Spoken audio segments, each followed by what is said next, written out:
فرض اون حتمی است، اون فرض عین است.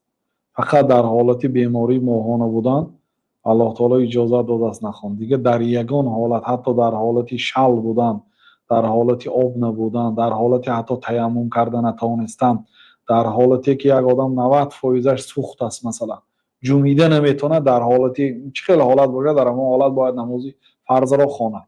فرض ساقط نمیشد هیچگاه. اما سنت این برای مکمل کردن فرض است. در فرضتان بعضی کمبودی ها میشد، الله تعالی سنت را مشروع کرد که کمبودی های فرض با خواندن سنت پره کرده شود.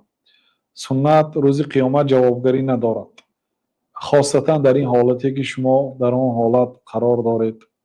الله تعالی شما و امثال شما، خاصتا خواهرای مسلمان ها که در غریبی در دیار غیر مسلمان ها در این خیلی جاها کار میکنن، با نمازاشون در وقتش میخونه، در حفظ و حمایش نگاه دارد، شرایطاتون خوب گرداند که در خانه هاتون نمازهاتون خوانید.